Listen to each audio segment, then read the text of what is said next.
pertemuan oleh Satyadi mengenai khalifah-khalifah yang terkenal dan kebijakan pemerintahan Bani Umayyah. Perkenalkan, saya Kila Haryanti Fadila, absen 9. Saya Kansa Zahra, absen 10. Kita mulai dari Muawiyah bin Abi Sufyan yang memerintah dari tahun 661 sampai 680 Masehi. Muawiyah adalah pendiri dinasti Bani Umayyah dan juga seorang sahabat Nabi Muhammad SAW. Sebelum jadi khalifah, beliau udah punya pengalaman panjang dalam pemerintahan karena pernah menjabat sebagai gubernur Syam di masa Khalifah Umar bin Khattab dan Utsman bin Affan. Muawiyah dikenal sebagai sosok yang cerdas, sabar, berwibawa, dan punya strategi politik yang matang. Beliau menghadapi masa yang sangat sulit setelah terjadinya fitnah besar atau perang saudara antara kaum muslimin. Tapi dari situ beliau berhasil mempersatukan kembali umat Islam di bawah satu pemerintahan yang stabil. Kebijakan politiknya, salah satu kebijakan terbesarnya adalah mengubah sistem pemerintahan dari musyawarah menjadi monarki turun-temurun. Artinya, jabatan khalifah bisa diwariskan kepada keturunannya. Hal ini memang sempat menuai pro dan kontra, tapi dalam pandangan Muawiyah, sistem ini bisa menjaga kestabilan negara dan mencegah perebutan kekuasaan yang berulang. Karena kebijakan itulah, Muawiyah dikenal sebagai pendiri sistem kerajaan Islam pertama yang terorganisasi rapi. Lalu ada pemindahan ibu kota ke Damaskus. Muawiyah juga memindahkan ibu kota pemerintahan Islam ke Damaskus di wilayah Syam, yang sekarang termasuk Suriah. Kenapa Damaskus? Karena wilayah itu sangat strategis, dekat dengan pusat perdagangan, sudah dijangkau dari berbagai daerah kekuasaan, dan punya fasilitas militer yang kuat. Dari sinilah Bani Umayyah membangun kekuasaan yang luas dan kuat selama hampir 1 abad. Lalu, administrasi pemerintahan. Muawiyah juga dikenal sebagai arsitek pemerintahan modern pada zamannya. Ia membentuk beberapa lembaga penting yang disebut Diwan, seperti Diwan Al-Kharaj yang mengatur pajak dan keuangan negara. Yang kedua ada Diwan Al-Jun yang mengatur pasukan dan pertahanan. Lalu yang ketiga, Diwan Al-Barid, sistem pos dan komunikasi yang sangat canggih untuk masa itu.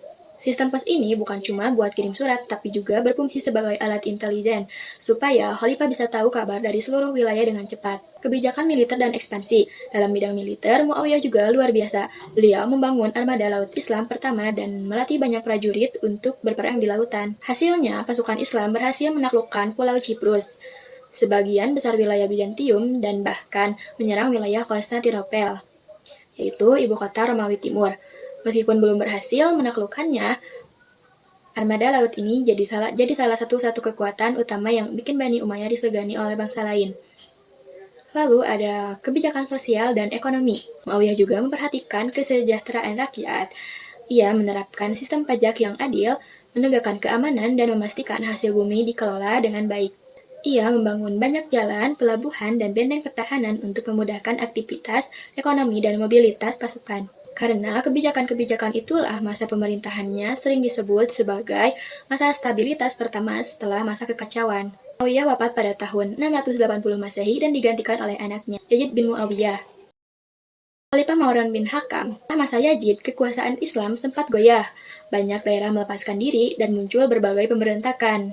Nah, di masa inilah muncul Khalifah Marwan bin Hakam yang memerintah pada tahun 684 sampai 685 Masehi. Marwan bin Hakam adalah tokoh senior dari keluarga Umayyah dan sebelumnya pernah menjadi penasihat di pemerintahan Utsman bin Affan. Meskipun masa pemerintahannya singkat, cuma sekitar 9 bulan, tapi jasadnya besar banget. Pemulihan kekuasaan. Saat ia naik jadi khalifah, keadaan dunia Islam benar-benar kacau. Di Mekah, Abdullah bin Jubair menyatakan diri sebagai khalifah tandingan. Dan banyak wilayah menolak kekuasaan Bani Umayyah. Tapi Marwan gak tinggal diam, ia menyusun strategi dan berhasil mengembalikan kekuasaan Bani Umayyah atas wilayah Syam, Mesir, dan sebagian besar Hijaz. Dengan kemampuan politik dan militernya, ia bisa menyatukan kembali pemerintahan yang hampir hancur. Kebijakan pemerintahan, yaitu Marwan juga mengambil kebijakan penting dalam sistem suksesi. Ia menetapkan anaknya sendiri, yaitu Abdul Malik bin Marwan sebagai penerus kekuasaan. Keputusan ini terbukti sangat tepat karena di masa Abdul Malik nanti dinasti Umayyah mencapai puncak kejayaannya. Selain itu, Marwan menata ulang administrasi pemerintahan, memperkuat pasukan, dan menegaskan kembali posisi Damaskus sebagai ibu kota pemerintahan Islam. Ia juga mulai membangun kembali struktur ekonomi yang sempat lemah serta memperbaiki hubungan antar wilayah yang sebelumnya terpecah. Lalu ada peran dalam stabilitas, walaupun cuma pemimpin sebentar, tapi peran Marwan besar banget dalam menyelamatkan dinasti Umayyah dari kehancuran. Beliau ibarat penjembatan antara masa kekacauan dan masa kebangkitan di bawah anaknya. Karena itulah banyak sejarawan menyebut Marwan sebagai penegak kembali pondasi Bani Umayyah. Ia wafat pada tahun 685 Masehi dan digantikan oleh Abdul Malik bin Marwan. Yang ketiga ada Walid bin Abdul Malik, Khalifah ke-6 Bani Umayyah. Dikenal sebagai pemimpin yang tegas dan visioner.